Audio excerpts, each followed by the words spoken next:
Ittaqi, bertakwalah. Jadi ada takwa itu artinya takut. Inilah teks syariat, teks agama itu bisa melahirkan beberapa pengertian. Takwa ada yang cenderung mengartikan takutlah kepada Allah. Kemudian takut itu dalam bahasa Arab ada yang berasal dari kalimat khofa, takut. Kemudian pemahaman takwa ada yang menyederhanakan menjadi kalau takut kepada Allah itu pengennya dekat, tapi kalau takut kepada manusia itu pengennya menjauh. Dari hal-hal kayak begitu menyebabkan orang memahami agama menjadi berbeda. Orang yang bertakwa kepada Allah itu tiap sholat nangis, baca Quran nangis, duduk sedikit nangis. Ditanya apa? Takut kepada Allah. Berdoa nangis. Yang satu takut kepada Allah, ya sholat, ya berdoa, tapi tidak pernah nangis. Akhirnya jadi kontroversi sebuah cerita. Kiaimu itu kalau berdoa nangis pada, oh nangis kayak itu. Wah itu tidak pernah bersyukur kepada Allah, gitu katanya. Terus, kiaimu, kiai saya tidak pernah nangis berdoa. Itu kiaimu hatinya keras, tidak pernah takut sama Allah. Jadi takwa kalimat syar'i, kemudian saya mengatakan takutlah kepada Allah. Itu bahasa saya. Sehingga terserah jenengan nanti meresapi kalimat ittaqullah itu dalam kondisi kayak apa. Ada kan yang doa, apalagi doa-doa dalam sinetron mesti nangis duluan. Apakah mesti mustajabah kalau nangis? Nah banyak gitu. Itulah ya. Ya memang, kalau saya tidak bisa doa nangis, tidak ngerti, saya tidak bisa menangis itu. Tidak bisa menangis. Cuman ya itulah situasi yang sebenarnya. Tinggal kita bagaimana memilih respon itu semua. Ittaqillah. Jadi yang kalau di dalam Jumat itu kan selalu menjadi rukunnya khutbah. Ya ayyuhan nasu taqullah haqqa tuqatihi, sampai dikuatkan, ditakkiti dengan sebenar-benarnya takwa. Wala tamutunna, jangan kamu mati illa wa antum muslimun, kecuali kamu tetap dalam Islam. Itu penuh masalah. Mati dalam Islam itu beragama Islam apa matimu berserah diri dengan ikhlas kepada Allah? Nanti pemahamannya begitu. Nah, makanya nanti dipahami dari sini standar yang paling sederhana, supaya kita tidak konslet bertikai terus urusan rebutan kebenaran pemahaman. Karena selama ini kita itu kan dipermainkan oleh pemahaman. Kalau kita orang kecil ini kan dianggap agamanya tidak seberapa toh. Karena apa? Satu, tidak hafal dalil. Yang kedua, tidak banyak hafal doa. Jadi gitu ya. Doanya ya Allah minta duit banyak, cuman gitu banyak. Banyak gitu. Maka doa itu juga tidak harus bahasa Arab.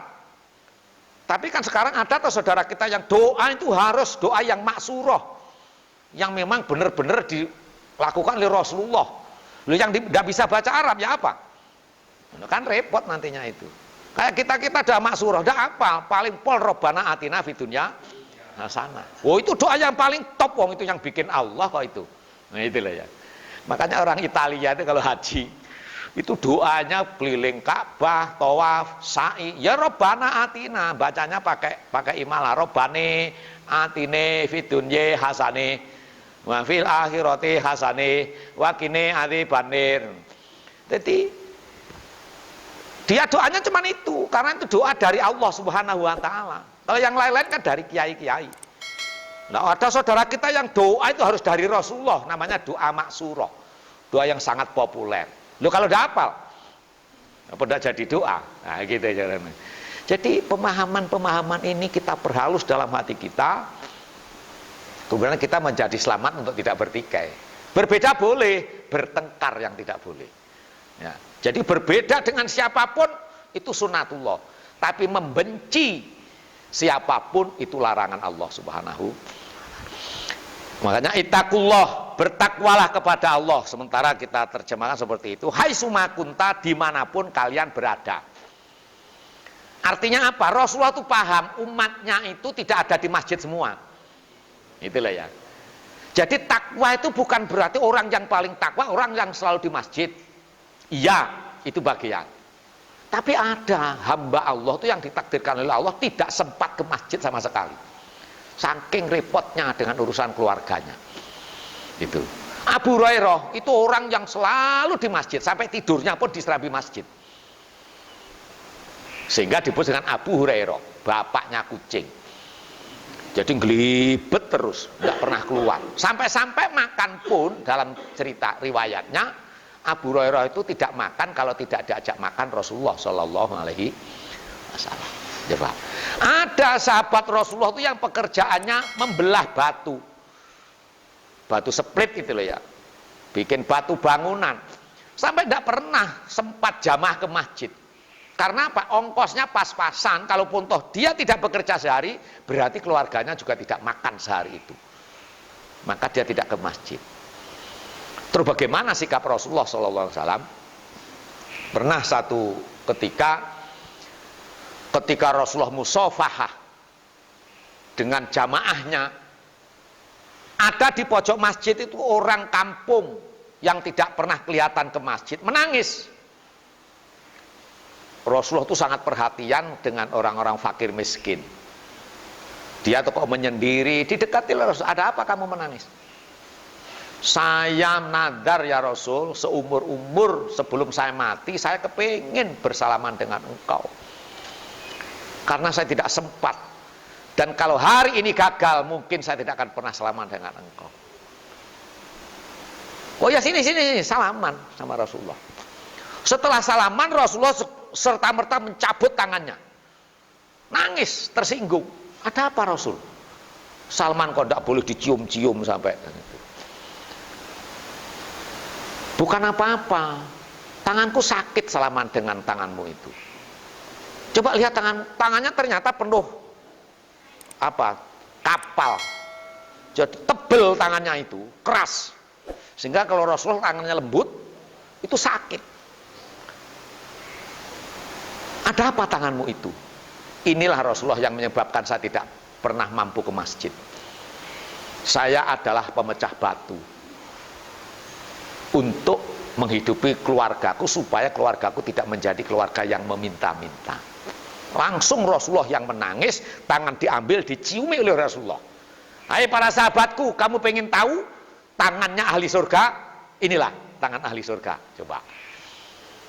Itu yang ngomong Rasulullah. Apa pasti bohong? Nah, kan begitu. Artinya apa?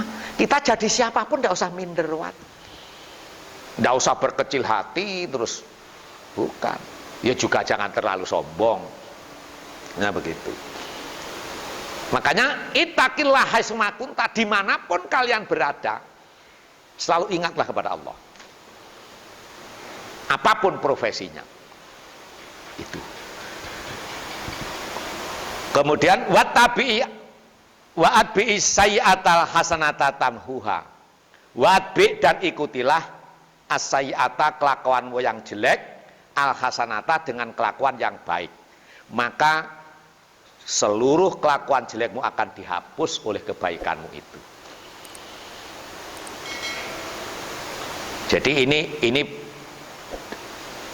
inti syar'inya.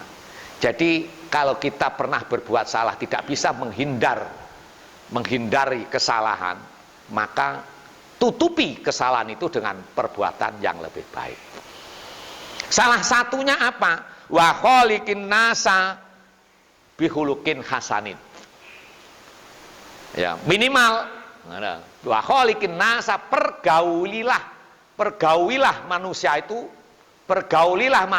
dengan akhlak yang baik. Anas ini bukan al-Islam.